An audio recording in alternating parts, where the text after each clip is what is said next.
Steven Gerrard has just launched an absolutely devastating attack on Leeds United, completely destroying their star players and their manager after a humiliating FA Cup semi-final defeat to Chelsea at Wembley. The legendary Liverpool midfielder did not hold back in his brutal assessment, publicly declaring that Daniel Farke's tactical setup was a complete disaster and exposing exactly how Enzo Fernandez single-handedly humiliated the Leeds midfield. But while the football world is dissecting this tactical masterclass from Chelsea's interim manager, an even bigger scandal is erupting behind the scenes regarding a shocking VAR decision that has Manchester United fans absolutely furious about the blatant inconsistency of Premier League officiating. Going into this massive semi-final clash, the confidence radiating from the Leeds United fanbase was completely understandable. They were facing a Chelsea side in absolute crisis, a team that had just suffered a brutal defeat to Brighton and had sacked their manager Liam Rosenior, leaving them in total chaos. Callum McFarlane was suddenly thrust into the spotlight as interim manager with just 3 days to prepare his squad for one of the biggest games of their season. The stage was perfectly set for Leeds to reach their first FA Cup final in 53 years. But instead of capitalising on Chelsea's vulnerability, the Yorkshire Giants completely collapsed on the biggest stage of all. When you watched the game unfold on Sunday, you would have thought it was Chelsea who had been meticulously preparing all week, not the team that had just fired their manager. The Blues took absolute control of the match from the very first whistle, executing a brilliant tactical game plan that completely neutralised the Leeds threat. A single goal from Enzo Fernandez in the first half proved to be the decisive moment, sending Chelsea through to a massive final showdown against Manchester City next month. But the narrow scoreline does not tell the full story of just how comprehensively Leeds were outplayed, particularly in the middle of the park. This is exactly where Steven Gerrard directed his most brutal criticism during his analysis on TNT Sports. The former England captain focused his attention squarely on the midfield battle, completely destroying the performances of Ethan Ampadu and Ao Tanaka. According to Gerrard, the Leeds duo were absolutely run ragged by Enzo Fernandez, who operated on a completely different level throughout the first half. Gerrard pointed out that Fernandez was a class above his opponents, dictating the tempo of the game with such authority that the Leeds midfielders had absolutely no idea how to stop him or even get near him. Subscribe now and help us reach 1,000 subscribers by April 30th. Turn on notifications so you don't miss any updates on this title race. The tactical setup deployed by Daniel Farke was the root cause of this midfield massacre. Instead of matching Chelsea's numbers in the centre of the pitch, the Leeds manager opted to play with just 2 central midfielders, pushing Brendan Aronson into a more advanced attacking role. This decision proved to be a catastrophic error.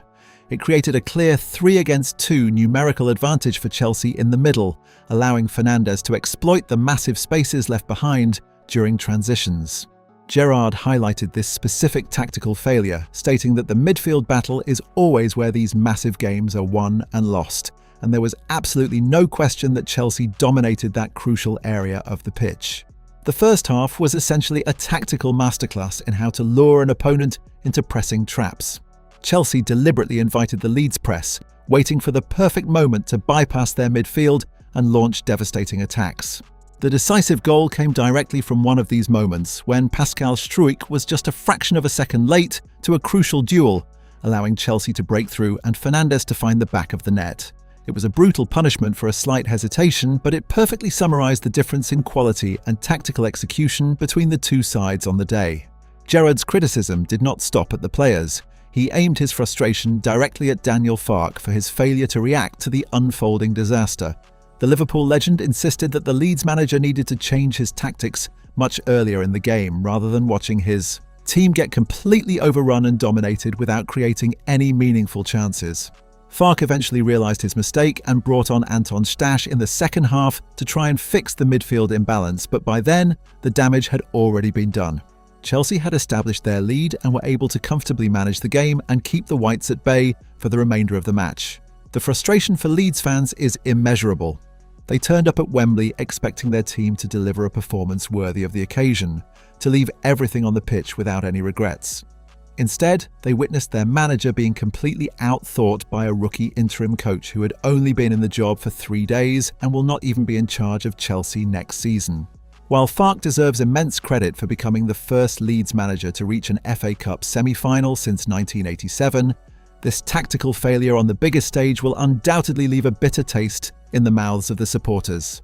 However, Farke and his players have absolutely no time to dwell on this massive missed opportunity. Their season is far from over, and the reality of their situation in the Premier League requires immediate attention. They are still not mathematically safe from relegation and desperately need to secure a few more points to guarantee their top-flight status for next year. Their upcoming fixture against a Burnley side that has already been relegated presents the perfect opportunity to bounce back, seal their survival at Ellen Road, and complete the primary objective of keeping the Whites in the Premier League. But while the tactical fallout from this semi-final dominates the headlines, a massive controversy is brewing regarding a shocking incident that occurred during the match. Midway through the first half, viewers watched in disbelief as Dominic Calvert-Lewin appeared to pull the hair of Chelsea defender Marc Cucurella.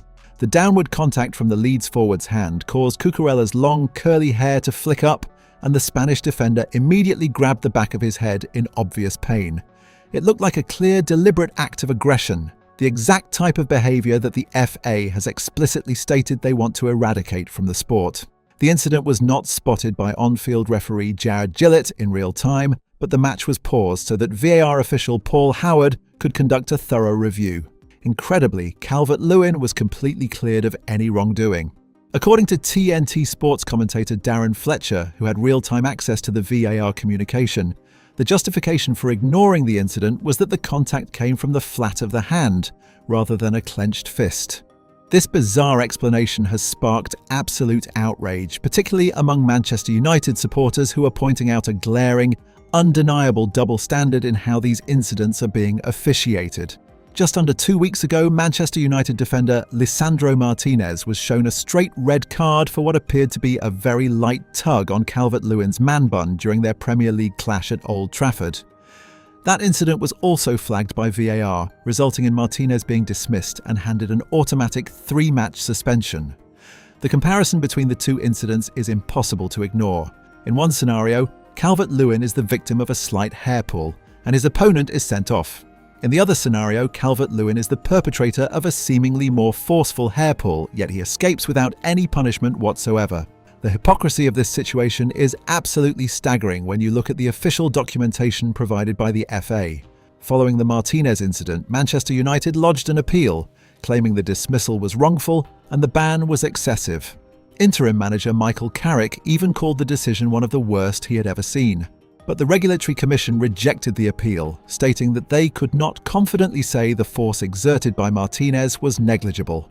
They specifically noted Calvert-Lewin's reaction as evidence that he felt force on his scalp, concluding that the VAR interpretation was reasonable and not an obvious error. The most damning part of the FA's written reasons was their explicit declaration regarding the nature of hair pulling in football. The panel argued that in the wider interests of the sport, hair pulling ought not to be tolerated and should be discouraged through consistent punishment. They effectively established a precedent that any hair pull, no matter how slight, is inherently bad and must be met with severe consequences to erase it from the game. Yet, when presented with a clear opportunity to apply this exact standard to Calvert-Lewin, the officials completely ignored their own precedent. This blatant inconsistency is making a mockery of the officiating in English football. How can the FA release a statement demanding consistent punishment for hair pulling, only to completely ignore a clear incident involving the exact same player just days later? It is a situation that leaves fans, players, and managers completely baffled about what the actual rules are. When a flat hand versus a clenched fist becomes the deciding factor in whether an act of aggression is punished, the system has clearly lost all credibility. The fallout from this Wembley showdown will continue to dominate the conversation, not just for the tactical failures on the pitch, but for the shocking incompetence of the officials watching from the monitors.